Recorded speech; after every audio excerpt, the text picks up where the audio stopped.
Hey everyone, let's talk about cooperative economics for Black women freelancers. This is really focused on collaboration over competition, which is something that I emphasize so often in my Black women freelancers community. Which you, if you have not joined, let me put the link to join in the chat.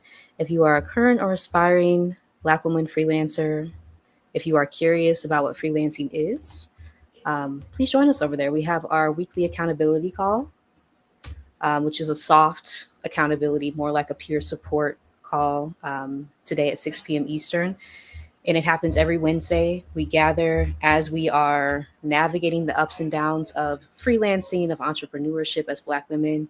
We gather together to share resources, support each other, encourage each other on this journey, which is what I want to talk about today: the power of cooperative economics. And this is a topic I've been sitting with for a while. For those of you who do not know, my background was in economic development prior to transitioning to entrepreneurship. Oh, my camera went out for a second. But that is an interest area of mine. And so I'm bringing back that passion, the fire that I had for understanding how economics can be used to grow collaboratively. And I have to shout out Samira. Her channel is Black Women Build Wealth on YouTube. She has an annual summit that she hosts, the Black Women Build Wealth Summit.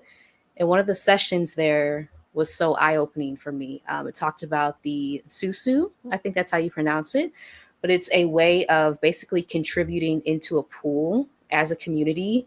And then one person is chosen, I think it's monthly, to withdraw the funds from the pool. And it acts as kind of a loan based system outside of the traditional banking system, because we know that anti Blackness in the banking system is very real. The racial wealth gap continues to persist.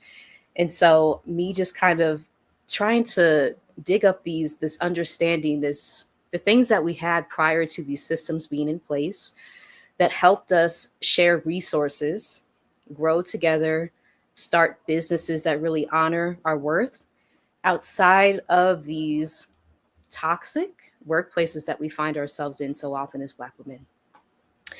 And something I plan on talking about, I think maybe this week, maybe next week, the concept of racial capitalism as we see it at play with over 300,000 Black women at this point, in a period of 3 months, being forced out of the workplace, right? Forced out of jobs that we were told were supposed to be secure, they were supposed to be stable, and just the rug being pulled out from underneath us so viciously without any care or concern for how this impacts us, how it impacts our families, our communities.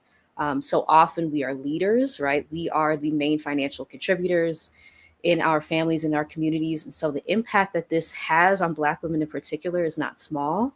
And it's intentional, right? It's very intentional what we see happening to us specifically like in the economy right now. It's very important to acknowledge. So yes, that is what I'll be talking about today: cooperative economics. Let me get to my notes. If you're here joining me live, welcome. If you're watching the replay, thank you so much for watching. But yes, cooperative economics. So it's also called Ujama, right? A Swahili word for familyhood or cooperative economics. It's also a principle of Kwanzaa. So if you celebrate Kwanzaa, you know about this term, but it's really a way for us to pour into each other collaboratively. I think one of the tricks of individualism in the West, as we've been taught, is that we have to do everything ourselves, which I spoke about with Rushni Cope, Glamazzini, aka Glamazzini, last night on my channel. But it really is a trick of how we're told we have to do things in order for them to count. They have to be hard, they have to be painful. That's what we're taught, for it to count. And so, the purpose of my Black women freelancers community and what I'm sharing here as I am on this entrepreneurship journey is that what if we unlearn that? What if we unlearn that things have to be difficult, hard? We have to trudge through mud. We have to put ourselves in environments, right, that are harming our spirits so often.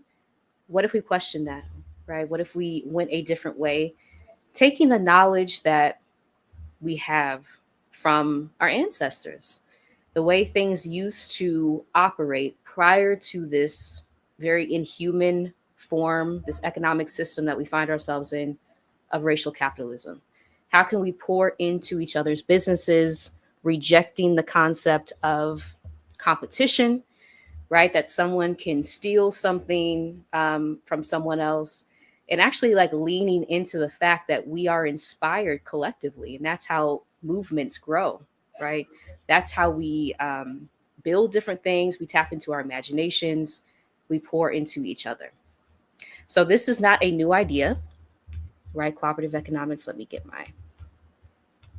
This is a very old, I guess, is coming up. This is an idea rooted, I guess, in history, right? And how things used to function prior to the system that we find ourselves in that is draining, it's extracting us, it's pushing us out. This is very real. And a lot of thoughts coming up, right? But this is intentional. This is intentional. And so I think we're being called to really revisit the ways that things used to be done prior to what we're experiencing now, because it is such a violent system, right? The system of racial capitalism. It is built literally on using the bodies of Black people as assets, as financial assets, right? That is the foundation of the economic system that we're in.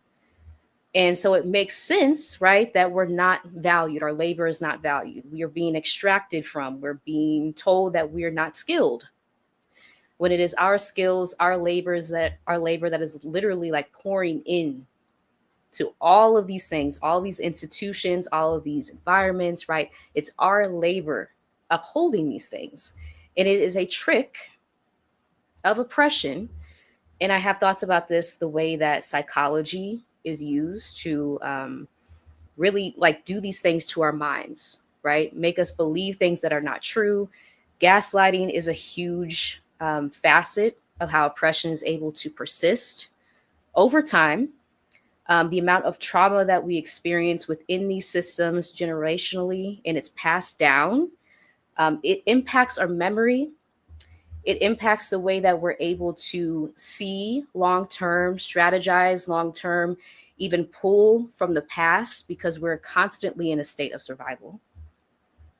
And so that's why this system, right? That's how this system persists. And so just incorporating different ideas of how we can operate outside of the system. I think that's what I want to get to. So yes, so as Black women, right, especially in freelancing, again, Black women have been left out of freelancing conversations. This was never presented to me as an option. As I think back during my time in college, right, the different career options that are presented to us in high school, no one said, oh, you could be a freelancer. You could learn things, and I'm someone who loves to learn. You could learn skills, and that could be your pathway towards generating income. That was never presented as an option to me. And so I think that's part of the work that I'm doing with Black Women Freelancers, right? First, we have to acknowledge that we have skills. Sometimes that's the biggest hurdle to get over, because we've been taught that these organizations, these institutions that we find ourselves in, that they have ownership over our skills that we bring in. No, they don't, right? So it's unlearning that. That's a lie. That's a lie of oppression, right? Because of course they want to have ownership over our skills. That way that they can control our movement, what we do. If we feel free enough to be able to leave on our own free will, it's very insidious if you think about the roots, right? Tied directly to enslavement. And so we're having to uproot the idea that other people have ownership over our skills. No, we own our skills and we can utilize them any way we see fit. Again, whether that's freelancing, whether that's pivoting to another opportunity, exploring your opportunities, right? Kind of like expanding your worldview can be helpful in this. Yes, thank you. Hey, always good to see you, Valerie. Yes, they don't like the idea of us being business owners. That's true. That's true. Thank you for this. Thank you. Yeah, I have in my notes like Black Wall Street, which I just had the chance to visit the site of where Black Wall Street was in Tulsa, Oklahoma. And can I say, like, you can still feel the heaviness, right? The things that we have been able to build, construct with very limited resources, again, under a system of racial capitalism that deliberately withholds resources from us. And yet we're still able to create these incredible communities, right? And then what does it do? Right? It triggers within people something that they have to destroy, certain group of people, right? And tying this to our experiences in toxic workplaces, it's the same thing, right? So it's not new. It's the same thing. Our light, from pet to threat, coined by 3 Black women professors, our light, our skills, our brilliance, our experience triggers people who will never be able to touch what we possess inherently, right? And they take that upon themselves, right, to say, I need to destroy this because this is compromising my power, my view of myself, right? I'm supposed to have complete dominion over this world, over this planet. And you're challenging that within me. And so now I'm seeking to destroy everything that you've created. Our experiences in the workplace, right? I'm seeking to destroy you personally. I'm seeking to push you out because you're telling me that I can't have dominion because the brilliance that you're bringing in, the skill set that you're bringing in, right? And you're showcasing and your confidence is telling me the truth that I'll never be able to have dominion over you, right? And they hate that. That really triggers a lot of people. And part of healing is really understanding what's at play. Unfortunately, the system, the plantation system, has continued through 2025, as we see in the workplace, how Black women in particular are being treated, are being pushed out. Um, Again, with over 300,000 Black women over a period of 3 months being pushed out deliberately of the workplace from jobs that we were told were supposed to be stable, were supposed to be there in place, that we have contributed so much into these, and just being discarded, right? And no one cares. So this is really unfortunate, but it's important to see like the through line that these systems never ended, they just look a different way. And if you're able to see that, kind of using your imagination to see how they have continued to persist, we're still dealing with a lot of the same things, even though we're being told that that was in the past, right? It's still very much in the present. And so even having that understanding may be helpful. Hey, Alicia, thank you for joining. Yes. Valerie, yes, it's intimidating to those in the workplace. Yes, it is. Thank you for saying that. It is. Right. And again, having to understand my experience in the workplace, which I've talked about on my channel at length, in a toxic workplace, the plantation system. I had to study the plantation system. What was happening? Right? Where does this from pet to threat, again, coined by 3 Black women professors, which has changed so many of our lives, just having a language. I was just speaking with someone about this today. Having the language for what we're experiencing is so important, because when we don't have the term or the language, we can internalize things so easily, right? That's what was happening to me in the workplace. I'm experiencing this. It must be something that I'm doing. I have to contort myself. I have to take off pieces of myself. And then coming across Dr. Kamani's channel, Lifting as We Climb Consulting, and hearing the term from pet to threat changed my life. I'm like, okay, so this is not just me, because there was so many Black women in the chats, right? Dr. Kamani's chats, sharing that the exact same thing was happening to them globally. And so once I was able to connect the dots, I'm like, oh, it's not me. This is a system at play. A system that we're told is in the past. that is not in existence anymore. And so that can be very confusing when you're encountering the same things. We're told that people, a group of people have gotten over, right? They're viewing us as inferior. And the thing is, I've been sitting with, like, they don't view us as inferior. I don't think it's that simple, right? A lot of the times it's our brilliance. Do I want to say superiority? Yeah, yeah. That triggers people, right? But they present it to us as we're inferior. And so again, it's a mind trick. It's a psychological tactic at play to make us doubt ourselves, right? Question our worth, question our skills, question our brilliance, and really drain our energy. And it's a huge distraction tactic. And that's how the system persists. Something I'll be talking more about, that I learned in grad school: system dynamics, how a vicious cycle continues, um, and how we can move to a virtuous cycle. Part of that is really recognizing our inherent self worth, right? Once you're able to sit with that, messages that a lot of us do not receive,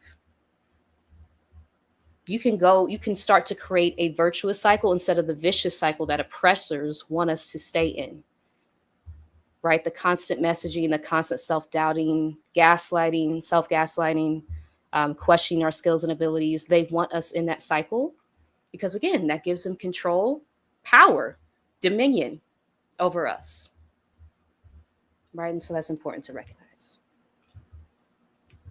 No, it's not. It's not you. Yeah, just even having that understanding, right? It's like that can unlock the door to so many portals of awareness,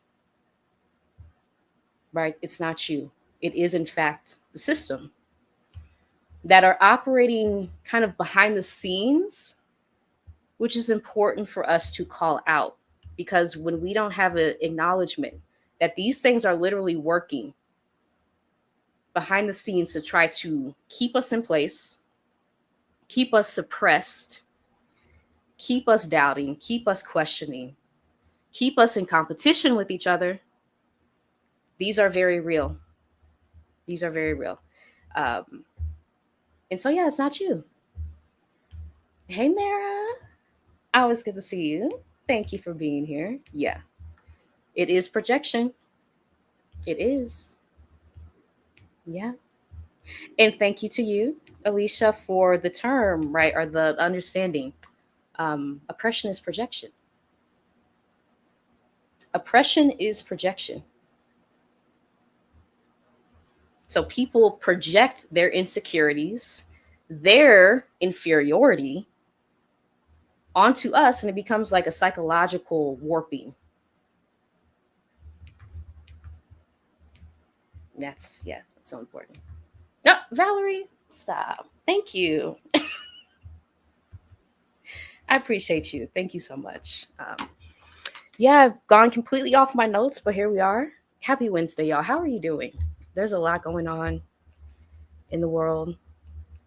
Um, so I appreciate you being here if you're watching live or on the replay. Whew. But yes, from African traditions of shared labor to Black Wall Street, as I mentioned, to things like savings clubs, right? Getting back to the ways like in exchange of your skill, right, for money, for income, because unfortunately we need income to survive within this society that we find ourselves in. But getting back to the roots of how we did things prior to being forced into this really rigid, inhuman system of racial capitalism that we find ourselves in, right? Because we've always found ways to resist, to tap into the power of community, knowledge sharing, cooperation, to reject individualism. And I feel like it's gotten especially intense,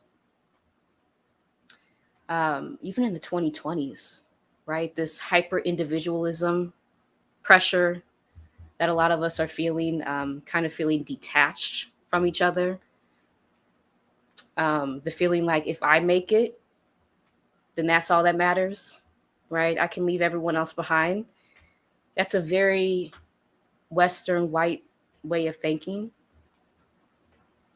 And as we see the things that used to be in place being dismantled, being the rug being like taken out from under us, we're having to bring this understanding back. What did we used to do before when these things did not exist? How did we thrive before? And bringing that knowledge back to the present is so important. Hey, Marissa, good to see you. Thank you for joining. Yeah. Yeah. Hey, Crystal. Yes. Hey there. Say that we are in many cases actually superior because, yes, there's a lot of mediocrity that normalized in their culture, especially now it's having a resurgence. Yes, that's so true. Thank you for sharing this. Yep. I just got a chance to meet up with Crystal last week. But yes, yeah. That's true, especially now. The mediocrity is on full display. Full display. Whew, this is bringing up a lot. Yeah, the feeling or the thought, the projection of us being inferior, that could not be any more of a lie. I'm just sitting here like so many memories and thoughts are scrolling through, but wow. If that is not a lie, when it is our skills, our labor, our brilliance that triggers so many people in these institutions, in these workplaces, right? Black Wall Street. And then they utilize that. I don't like that you're showing up so confidently. I don't like that you're bringing your skill set in. I don't like that you are giving me suggestions, right? Because I'm supposed to be on top. I'm supposed to be dominating everything. Um, it's real. It's real. Yes. Hey, Dr. O, thank you for joining. So many members of Black Women Freelancers here. Thank y'all so much. Yeah, I'm really feeling this. I've been experiencing this more lately. It's real. Thank you for sharing this, Valerie. Yeah, yeah. It is real. And it's important to resist like feelings of self-gaslighting, that it is very real. And again, it can feel confusing because these things are operating behind the scenes to suppress, to distract, to extract, to exploit. And so those of us who are able to point out and call out the systems at play, it does so much benefit to resisting those feelings of self-gaslighting, because it's not you, you're not imagining it, you're not envisioning it. It's real. It's real. And yes, thank you so much. Yes, rent parties, mutual aid, cooperation over competition. We've been forced into this understanding that we have to be in competition with each other, right? And I have attended the webinars, I've attended the digital business, I've been in the spaces, right? And folks in there are collaborating with each other left and right, sharing, but they're telling us that we have to compete with each other. It's such a trick, right? It is such a trick. And that is really the purpose of Black Women Freelancers, which is my community for Black women, current inspiring freelancers. A lot of us are looking to travel. And something that has been brought up is neurodivergence within freelancing, right? That it provides you with the ability to create your schedule, to work when you feel most alert, versus these very rigid environments that we find ourselves in. Again, it has to be said, the level of anti-Blackness present in conversations, being left out completely when it comes to things like neurodivergence. And how can this be a benefit, a different pathway to generating income, because we have to generate income within this system that we're now in. But it doesn't have to be hard. I think that's what's coming up. It doesn't have to be difficult. It doesn't have to be painful. That's what we've been told. It's something like a lie that I am continuing to uproot from myself, that it has to be really hard, painful, forceful. No, we're envisioning a new way, right? That's drawing on ways that people have done it for generations. So it's really not a new way in that sense, but it's a new, I guess in the modern sense, a new understanding versus something like individualistic thinking that's often present in business spaces, having come from the banking world, right? Very individualistic, very, if I'm good, then that's all that matters. One of the points of conflict that I found in the role that I was in, right? If I'm good, if I have the salary, then I can overlook the harm that's being done to my community and I should be okay with that. No, no. Um, that is a tactic of oppression to try to separate us from our community with the hierarchy, right? With the fake hierarchy that has been established.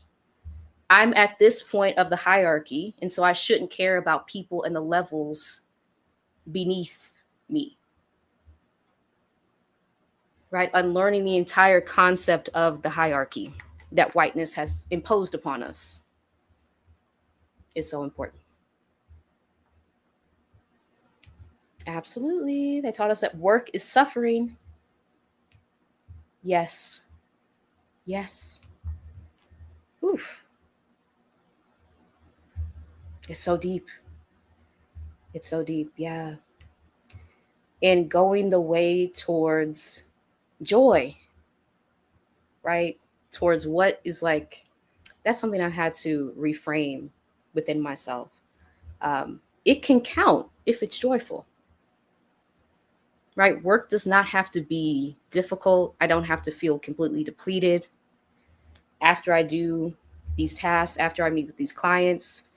If I do, then I need to change my strategy, because that's why we're building businesses, digital businesses as Black women, so many of us, to move away from the idea that this has to be draining. It has to compromise our mental health. It has to break our bodies down. It has to shorten our lifespans in order for it to count. The through line is the messages that were told to us, right, during enslavement. That you have to break your body down. When really, before this, there were ways of exchanging goods and services, right, for value, for currency. Prior to the invention, the evil invention of capitalism, right, of racial capitalism, there were ways that we did this. There are still ways, part of traveling, which again has been presented as off limits to so many of us. Part of traveling, you're able to see that these things are not of the past. They're very much still in the present. I see it every day when I go out. Right now, being in Guadalajara, I see the exchange. And it doesn't feel extractive. It doesn't feel exploitative. And so we're told that this is the only way of doing things to compete with each other, for work to be hard, for it to be arduous, for our bodies to break down. Because they want us to think that that's the only way. And I wrote about this, was it this week or last week? Right? Curiosity, having a curiosity about what could exist outside of this. Because it can feel like this is the only thing, that we just have to be okay with it, accept it, knowing that it's harming us, knowing that it's shortening our lifespans. knowing that we're being pushed out forcefully, right? This is very real. And so, what options for generating income could exist outside of these institutions, these environments that we're told that we have to stay in, even when they don't want us there? And you can feel that energy. It's very palpable when someone doesn't want you there. And it's on overdrive these days, right? So if you're experiencing that, please know that you're not alone. It's been painful to see 300,000 plus Black women in the span of 3 months being forced out of jobs, right? Being let go, the lie of restructuring, the lie of budgets. They're intentionally targeting us. It has to be said. It has to be said. Yeah, Crystal, thank you so much. My dad's birthday is in a few days. He had a brilliant mind, was always treated as a threat. He was big on economic power through small business. This topic is back to basics. Thank you for that. Thank you for that. Yes, and happy birthday to your dad. Yeah, yeah. Economic power through small business. This topic is back to basics. Yeah. Thank you. Yeah, it's not a new thing. Even me thinking about freelancing, connecting it to our skill sets, right? How we used to view our skill sets and lean into our skill sets as ways to generate income. But we've been taught that we have to seek the stamp, right, of approval. We have to seek the legitimate institution, environment to validate our worth. We don't even see our skill set as our own anymore a lot of the times. That someone else owns it, that someone else can use it as they see fit. Deplete us of our creativity, our energy, our life force to pour into their thing. And then we're told that that's the legitimate way that we have to seek to generate income.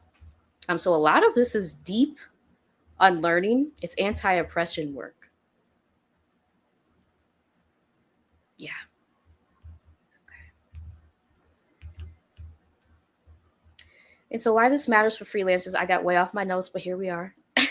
Freelancing can feel very lonely sometimes, especially as a solopreneur. You're doing the outreach. Oof, you're doing all the tasks, delivering the work, which is the point of my community, Black Women Freelancers. For us to be able to be honest about these things is very important.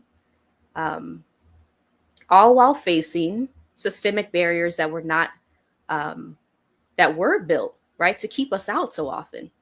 As Valerie said, like, they don't want us to be business owners. That's why this journey can be so difficult, so draining sometimes. The importance of community on this journey, to be honest about what we're experiencing, because freelancing has provided me with a way to generate income outside of a traditional, I have problems with that word, but work environment, so that I can work with clients that are mutually chosen, right? Both of us choose each other. Generate income, focus on things that are important to me. Absolutely. And there are times when it is difficult because I'm still operating within a capitalist system, right? So it's really important for us to be able to come together, to pour into each other, to unlearn the idea that we have to compete and start collaborating. This can look like passing on opportunities to one another instead of hoarding them all to yourself. If there is something that comes my way that I'm not offering that service, it's not something that I like to do, I'm going through my network of other Black women freelancers. Who else does this service? Who else offers this so I can pass this person who's looking for this on to them? Versus feeling like I have to hoard everything, that I have to now offer the service if I've done it before, if I know that this is not in my thing that I like to do, passing it on to another Black woman freelancer, right? Is this something that you're interested in? Do you offer this as a service? Can I pass this potential client on to you? It's growing a network, cooperative economics. Instead of the pressure, again, to hoard everything that comes your way. Viewing yourself as an individual outside of a community. Teaming up, right? Partnering, collaborating on bigger projects and getting paid what we're worth. Having someone along with you if it's helpful to negotiate so that you're not having to do this yourself. That's draining. To feel like you have to take on this all by yourself. Sharing tools, trainings are so important at an accessible rate.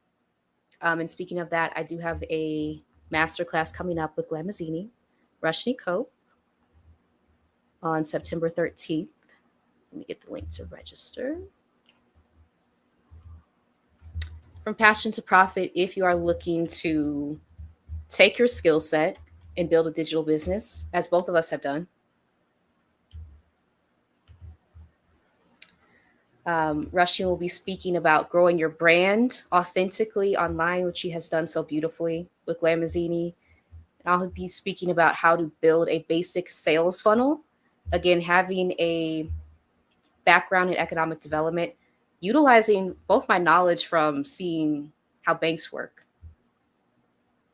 years of doing that, with now being a solopreneur, formerly working with a client base of Black women digital entrepreneurs as a virtual assistant, and now having my own business. So I'll be talking about how to build a sales funnel, create your lead magnet using simple tools to build your email list, to begin understanding how the sales funnel works. And it doesn't have to be icky. It doesn't have to be steeped in capitalism. You can view it as an exchange of energy. You are pouring energy with what you're creating, what you're offering to the world, and you deserve to have that energy back to you, right? Flow back to you through currency exchange. So viewing business in a different way. So yes, that will be Saturday, September 13th, 12 p.m. Eastern. Here's a link to register in the description as well. Let me get back to my notes. Why it matters also building trust with each other. So none of us feel like we're out here struggling by ourselves. As I said, the journey of freelancing and entrepreneurship, naturally, there are ups and downs. But having a community where you can be honest about what you're experiencing. And again, as we talked about at the beginning, refraining from, what is the word? Not internalizing. Refraining from internalizing what you're experiencing and knowing that there are a lot of barriers out here trying to keep us from this path, which is why it's so important for us to share how we've done it, to share resources, to share information as a community. Okay. How to practice cooperative economics. So building a referral circle can be important. When you can't take a project on, pass it on to someone else who can take it, right? Who offers that service. That generosity will flow back to you. Leaning into generosity.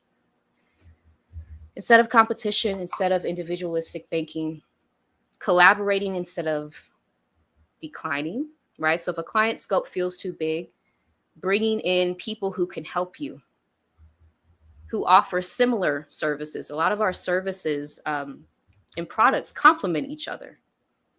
But if we're just viewing it through a lens of competition, we can feel like the person whose service actually complements our service is competing with our service. right? When it's really, that's not the case at all. So unlearning these messages that we have been taught is so important. Sharing resources, splitting costs on tools. I know that when I was publishing my book, Cocoon, thank you to Marissa for sharing her formatting tool with me so I could format my book to upload to Kindle to publish, right? So sharing tools if you have them, swapping templates, dropping the information about what you've learned so that other people can benefit from it as a collaborative environment. Skill sharing, so teaching what you know and receiving what someone else has learned. So an energy exchange, something we do often in Black Women Freelancers with guest sessions. So if we have a skill set, right, sharing it and knowing that that energy will flow back to you. That's part of it too. Trusting that what you give out, you will also receive. Unlearning the Western, white, rigid, individualistic model of operating and getting back to basics. As Crystal said, getting back to basics.